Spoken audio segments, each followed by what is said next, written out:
Donc d'abord, merci de m'accorder ces quelques petits moments. C'est vrai voilà, un événement comme ça, on a beaucoup de choses un petit peu très, très techniques, très poussées, c'est super intéressant.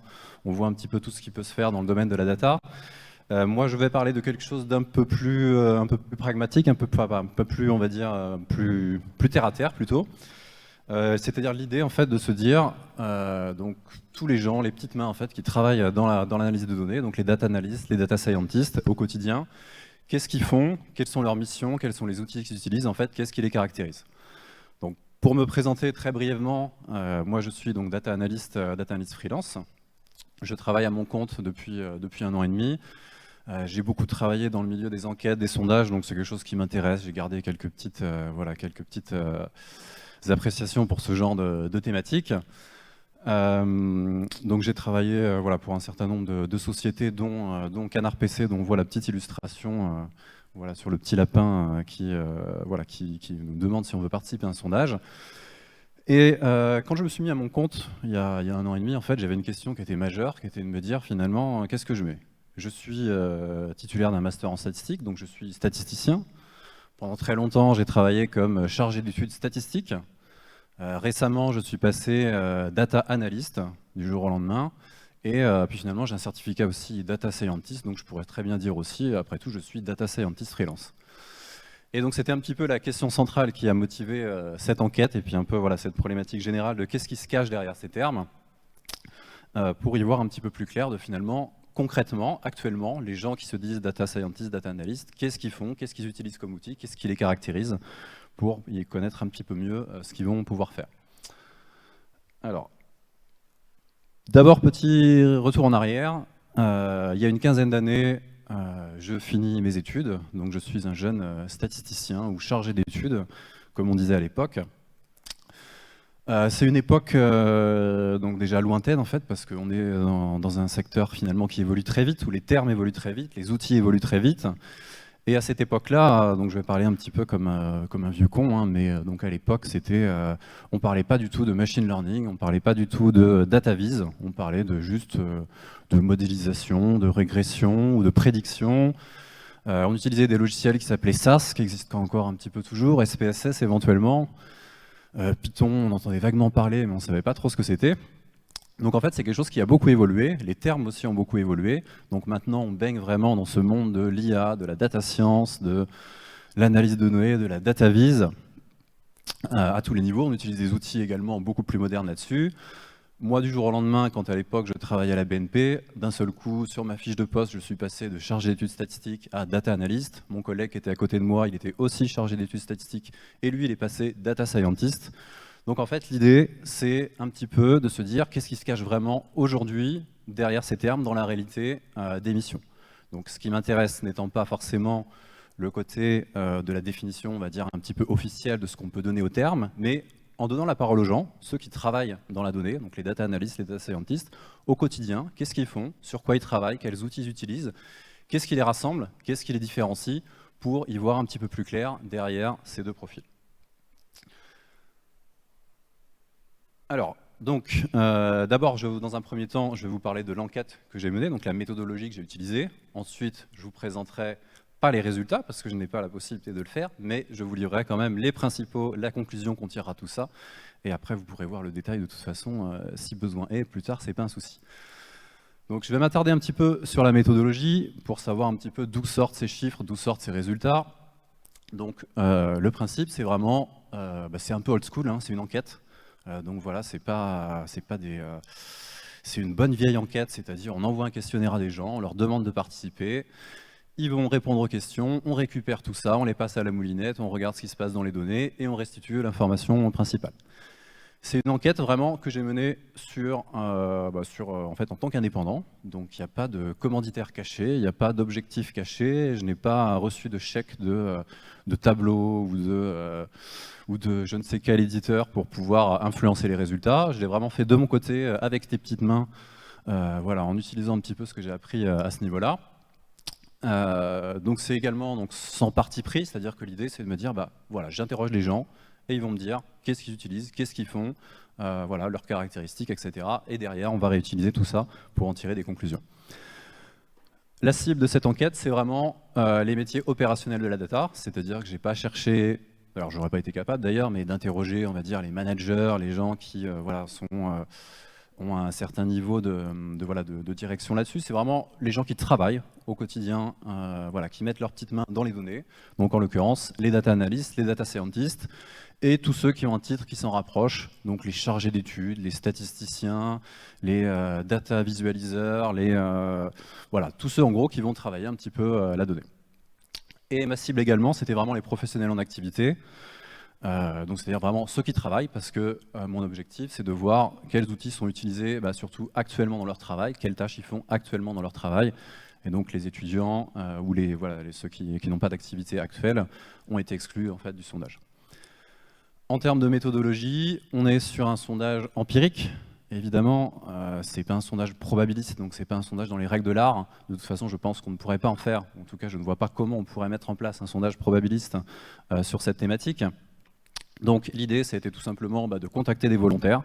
Donc forcément, il y a un biais de sélection à ce niveau-là, c'est-à-dire c'est ceux qui ont accepté et ceux que je suis allé chercher pour répondre à cette enquête.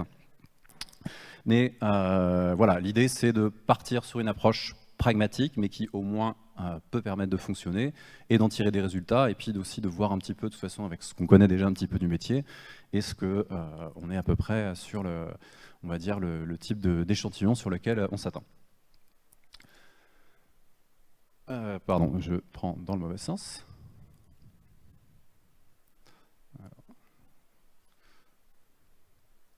Ok. Décidément, je ne suis pas très à l'aise avec les outils techniques. Hein. Ok, pardon, excusez-moi. J'ai compris maintenant comment ça marche. Maintenant, je suis rodé. Ok. Le questionnaire, donc, comment il était diffusé? Tout simplement, il était diffusé via LinkedIn, exclusivement. Donc, c'est très récent, hein, ça a été fait au cours du mois de novembre-décembre. Voilà, pendant l'espace de 2 mois, le questionnaire a été diffusé via LinkedIn. Alors, j'ai interrogé mon réseau, évidemment, mais je suis allé très largement au-delà de mon réseau, parce que de toute façon, il est déjà assez limité, et puis forcément, il est biaisé. L'idée, ce que j'ai fait, c'est de me dire, je vais interroger des gens tout simplement au hasard, en essayant le plus possible de me rapprocher d'une sélection aléatoire, même si c'est jamais du vrai aléatoire, en disant, je prends des pages au hasard, quelqu'un qui s'appelle Data Analyst, qui a un poste de Data Analyst, de Data Scientist, je l'interroge et je lui demande de participer à mon sondage. Et j'ai contacté comme ça beaucoup de gens. Donc voilà, j'ai joué un petit peu le rôle du mec qui arrive de nulle part et qui dit « Salut, est-ce que tu veux participer à mon enquête? Je te promets, t'as rien à gagner, mais c'est sympa. » Et les gens, globalement, ont été plutôt sympas, en l'occurrence. Il y a quasiment 1 personne sur 2 que j'ai contacté qui a accepté de répondre à mon enquête. Alors bien sûr, évidemment, il y a un biais de sélection évident. Déjà de base parce que c'est sur la base volontaire, donc celui qui n'avait pas envie de répondre au sondage parce qu'il est trop occupé, il ne répond pas. Et ensuite, forcément, je suis influencé par cette méthode via l'algorithme de LinkedIn. J'ai essayé évidemment le plus possible de me dire j'interroge tout type de profil, j'interroge tout type de personnes, je vais chercher à la page 18 des suggestions et non pas uniquement les 2 premières pages parce que LinkedIn va spontanément me proposer des profils plutôt bordelais, data analyst, qui travaillent sur Tableau peut-être. Donc l'idée, c'était j'ai essayé le plus possible de varier, voilà, d'éviter de contacter les personnes des mêmes types d'entreprises. Bon, il y a une part, voilà, on n'est pas sur une approche totalement rigoureuse, mais encore une fois, est-ce qu'on peut faire mieux? En tout cas, en termes d'enquête, je ne pense pas. On est sur une cible trop spécifique pour passer par, on va dire, une méthode qui serait probabiliste ou enfin, en tout cas, ce serait un petit peu hors de mes compétences, en tout cas, de faire quelque chose de plus poussé à ce niveau-là. Donc l'idée, c'était de cibler vraiment voilà, les profils data, un maximum de profils data, tout type de profil, en essayant d'avoir des data analysts, des data scientists, un petit peu de tout à ce niveau-là. Quel questionnaire j'ai utilisé? Mon premier objectif, c'était d'abord d'avoir quelque chose de simple. Parce que évidemment, on est sur... mon objectif, c'est d'avoir quelque chose de représentatif. Donc je voulais qu'un maximum de personnes répondent et de tout type de profil. Donc un questionnaire très court et également très simple. Et j'ai également cherché à éviter tout ce qui pouvait, on va dire, générer un peu, on va dire, des sujets un peu sensibles. Donc en l'occurrence, j'ai pas voulu, par exemple, aborder la thématique du salaire, qui forcément serait intéressante. Mais je prends le risque que la personne qui dit ça dit « Oh non, c'est bon, je laisse tomber, moi je donne pas mon salaire ». Donc quelque chose de simple, que les gens répondront facilement, en annonçant un questionnaire de moins de 5 minutes. Et effectivement, en général, Habituellement, hein, dans les instituts de sondage, on aime bien dire annoncer un questionnaire de 5 minutes, et puis en réalité, il dure 10. Mais j'ai tâché de remplir les objectifs. Ce questionnaire, il aborde 3 parties, tout simplement. Première partie, le profil de façon très générale, l'âge, le genre, voilà, le niveau d'études, de façon pour avoir une petite vue démographique générale.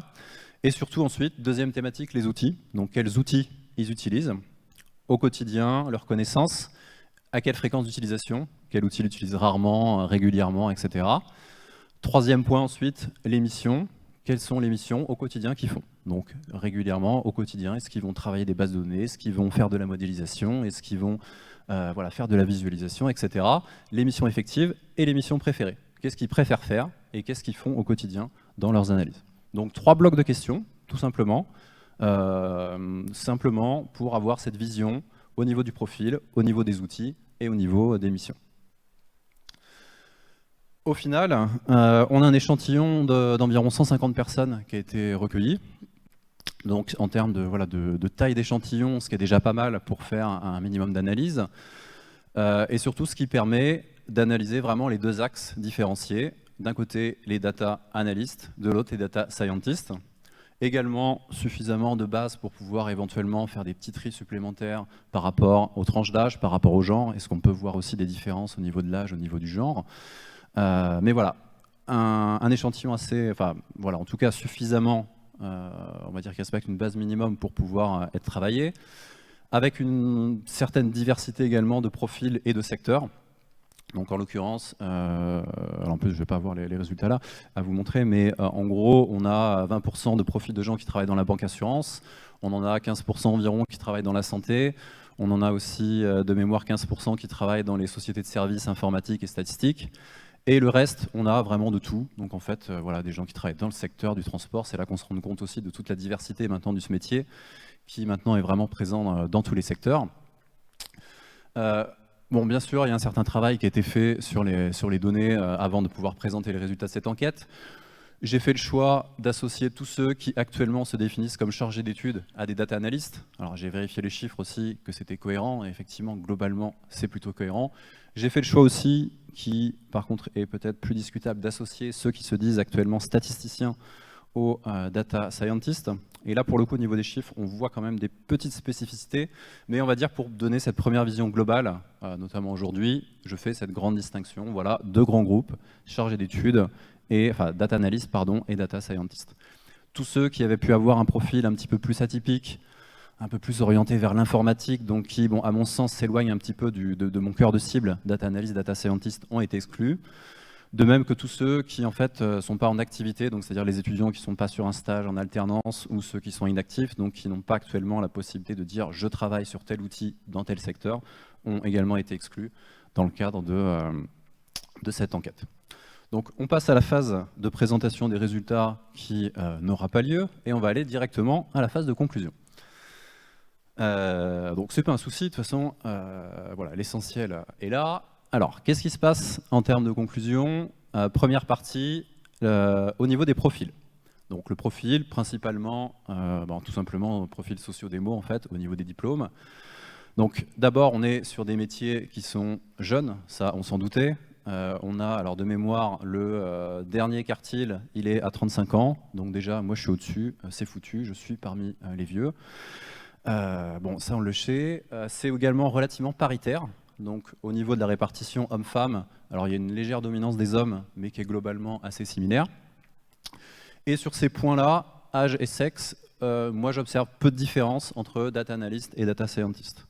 J'aurais plutôt imaginé les data scientists comme peut-être un peu plus expérimentés, donc un peu plus âgés. Ça ne se vérifie pas du tout dans les données, vu qu'en gros on a une distribution de l'âge qui est similaire entre les 2 types de profils. En termes de diplôme, alors ce sera pas tellement une surprise, on a principalement des gens diplômés de Bac+5, donc c'est-à-dire 80% environ de l'échantillon sont des Bac+5. Alors là, pour le coup, on voit une petite différence entre data analyst et data scientist, c'est-à-dire que dans les data scientists, on va avoir donc une petite minorité de doctorants, donc de mémoire, environ 20% des data scientists, ou peut-être un peu moins, peut-être 15% qui étaient doctorants. Mais pour le reste, c'est quasiment exclusivement des... enfin, pas exclusivement, non, on a une petite proportion également de niveau licence, mais voilà, la différence, ça se situe principalement au niveau des doctorants. Donc ça, c'est le premier point. Finalement, au niveau profil, il n'y a pas d'énorme différence, en tout cas à ce niveau, au niveau socio-démo. Le deuxième point, donc, ça va être les outils. Alors, il y avait pas mal de petites choses que je voulais dire à montrer au sujet des outils, mais pour résumer, la première chose qui, moi, me saute aux yeux, c'est que c'est vrai qu'on parle beaucoup des langages de programmation ou des choses un petit peu plus techniques, un petit peu plus spécifiques. Donc, on a des gens maintenant qui commencent qui vont être des data scientists qui vont utiliser le C++ ou le Java ou ce genre de logiciel. Mais au final, ce qui se retrouve, c'est que ce soit les data scientists, data analysts, sur environ 80% des interrogés, ils me disent moi j'utilise régulièrement Excel et SQL dans mon travail, y compris les data scientists. Alors peut-être un petit peu moins, on a des rapports un petit peu différents entre les deux, mais globalement, c'est des outils qui restent très largement utilisés. Donc c'est vrai qu'on a tendance à l'oublier, parce qu'on a un petit peu, quand on travaille dans la data, on regarde un petit peu de haut celui qui travaille sous Excel, mais ça me semble important de le dire que dans la réalité du métier au quotidien, alors on ne l'utilise pas forcément beaucoup, mais même le data scientist va très largement utiliser Excel pour des petites bidouilles, des petits envois de fichiers, des petits trucs qu'il va faire, même si ce n'est pas évidemment son outil de travail principal. SQL aussi très largement répandu, donc data analyst, data scientist, pareil, on a environ 80% des gens qui nous disent utiliser fréquemment, donc fréquemment faire des requêtes SQL, donc là encore qu'on soit data analyst, data scientist. Deuxième point, sur les outils de programmation, alors ce ne sera pas une surprise, on a Python qui est le langage le plus utilisé par tout le monde en termes de langage de programmation, donc devant R et SAS, qui sont en gros les trois principaux logiciels utilisés actuellement par les profils data. Python est devant, c'est surtout marqué chez les data scientists, donc chez tous ceux en tout cas qui se disent data scientists, on est vraiment à 80% je crois d'utilisateurs de Python. R est également beaucoup utilisé chez les data scientists, mais visiblement peut-être plus en complément ou occasionnellement. Et SAS par contre est très peu utilisé par ceux qui se disent data scientists actuellement. A l'inverse, dans les profils data analyst, les trois langages sont un peu plus équilibrés, donc Python est devant, mais R et SAS sont globalement, on a environ de mémoire 40% des utilisateurs, 40% des data analysts qui disent utiliser régulièrement ou R ou SAS, et aux environs de 60-50% je crois de Python. Dernier point au niveau des outils, les outils de DataVis de BI. Donc par là, j'entends surtout les trois principaux qui sont Power BI, Tableau et Qlik, qui sont très répandus également. Alors un petit peu moins que les langages de programmation, et qui sont surtout marqués pour le coup par ceux qui sont data analystes. Donc dans les data analystes, de mémoire, on a pas loin de 40% des utilisateurs, enfin des data analystes, pardon, qui utilisent soit l'un ou l'autre en fait, en sachant que Power BI est celui qui est le plus répandu, suivi par Tableau, pas très loin derrière, et Qlik un petit peu moins. Alors sur Qlik d'ailleurs, je ferai l'hypothèse que c'est un logiciel qui va peut-être plus être utilisé par des profils un peu plus vraiment tournés vers l'informatique que ceux qui se disent data analyst, data scientist, ce qui explique pourquoi on le retrouve assez nettement derrière Tableau et Power BI. Mais globalement, on voit que c'est des outils qui sont maintenant massivement utilisés par les data analysts surtout, les data scientists quand même moins. On voit qu'il y a une grosse différence à ce niveau-là, mais voilà, qui restent de plus en plus utilisés. Et alors ça, mon enquête ne peut pas le montrer évidemment, mais qui globalement sont de plus en plus utilisés, sachant qu'il y a une dizaine d'années, c'était des logiciels qui étaient encore quasiment, qui n'existaient pas ou qui étaient très peu utilisés. J'ai mis quelques petits outils plus spécifiques qui maintenant sont très minoritaires. Par exemple, j'ai interrogé, donc est-ce que des gens utilisent MATLAB? Non, plus personne n'utilise MATLAB dans ce milieu-là, évidemment, ce qui ne veut pas dire que c'est un mauvais outil pour d'autres missions. SPSS également a quasiment disparu. Alors, j'ai interrogé également dans ma liste, et j'avais mis Spark, donc qui lui pour le coup, Spark c'est un petit peu à part, mais qui est beaucoup utilisé, pas beaucoup. On a environ de tête 20% peut-être des data scientists qui vont l'utiliser dans leur mission, donc c'est nettement moins d'autres logiciels, mais qui est utilisé et quasiment pas par les data analystes.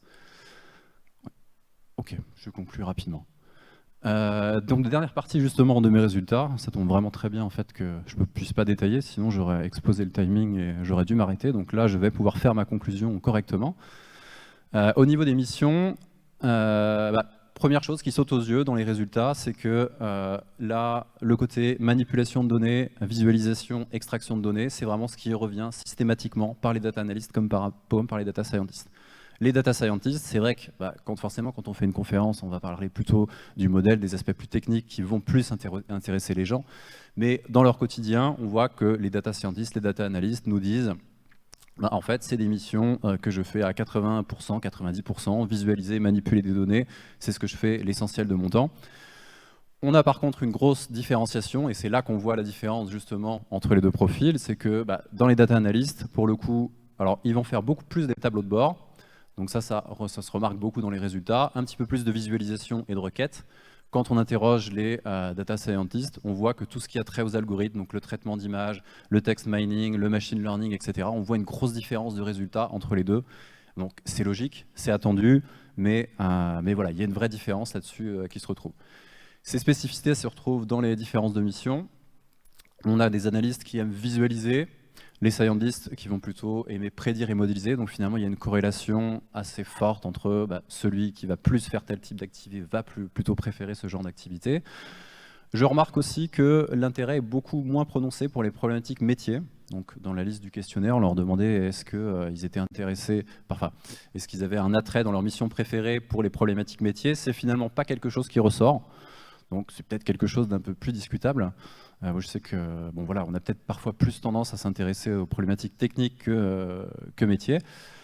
Et ce qui est très aux bases de données, effectivement, ce qui a tendance à un petit peu moins intéresser quand on est analyste ou scientist.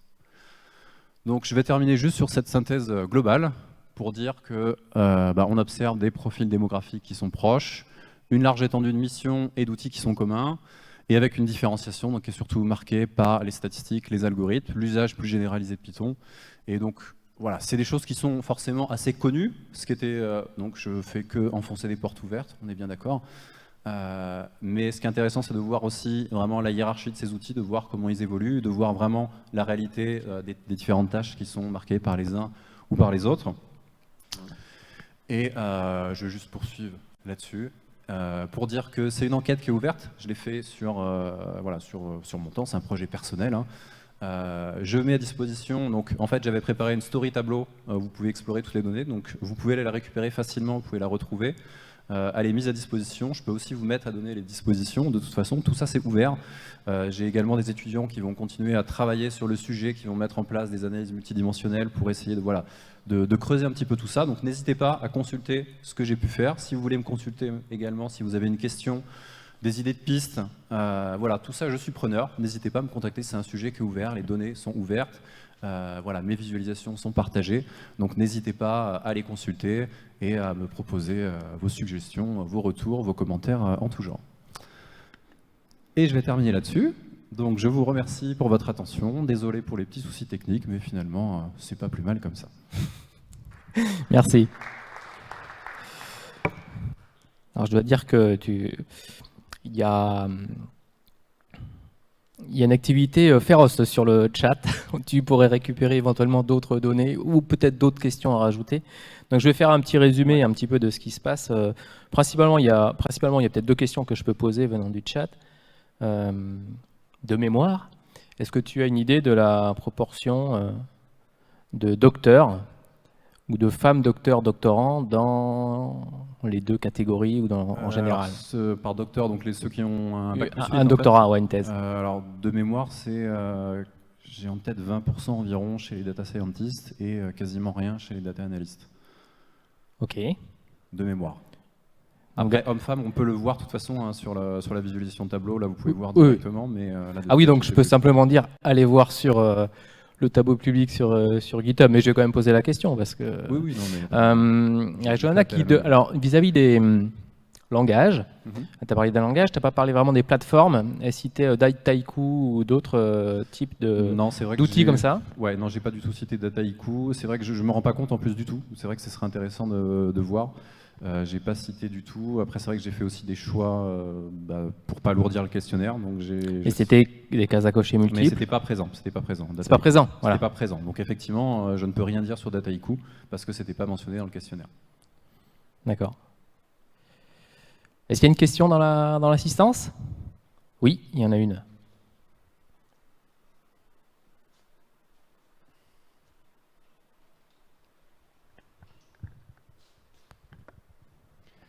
Bonjour, je voulais vous poser la question de savoir si, avec l'émergence de plus en plus de plateformes qui pré-mâchent de l'algorithmie de machine learning, du travail du data scientist d'une certaine manière, est-ce qu'il y a de plus en plus de data analystes qui s'y mettent via ce type d'outils un peu voilà, pré-packagés par toutes les grosses boîtes qui font de l'IA dans le monde, quoi.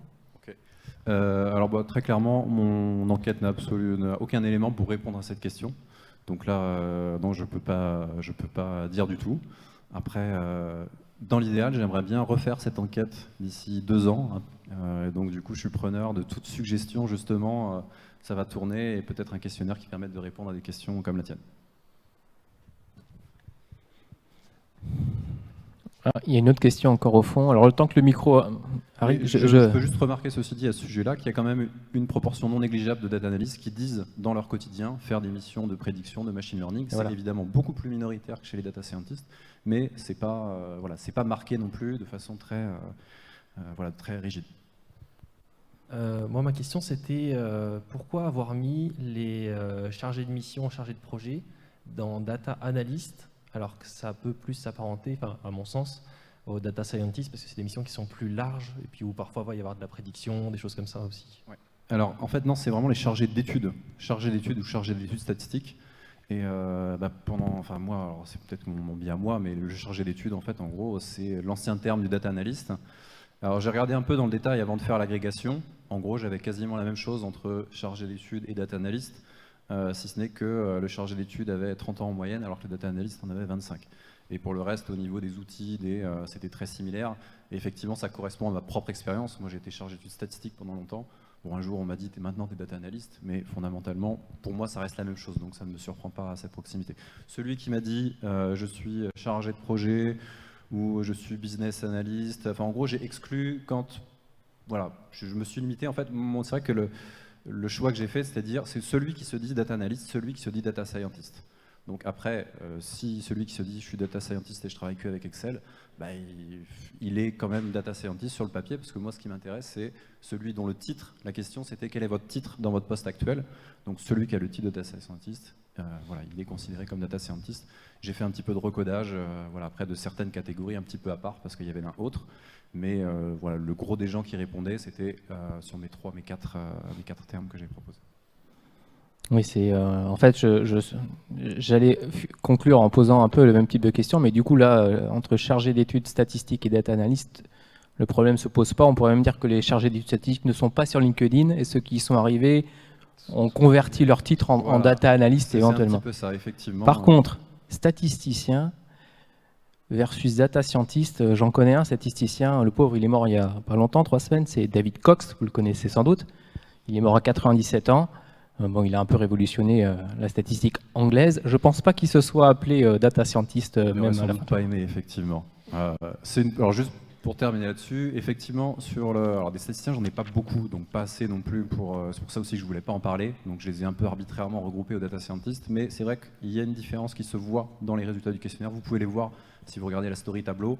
On voit que, par exemple, ils vont faire beaucoup moins de SQL, beaucoup moins de manipulation informatique, beaucoup plus d'inférences statistiques, y compris que le data scientist.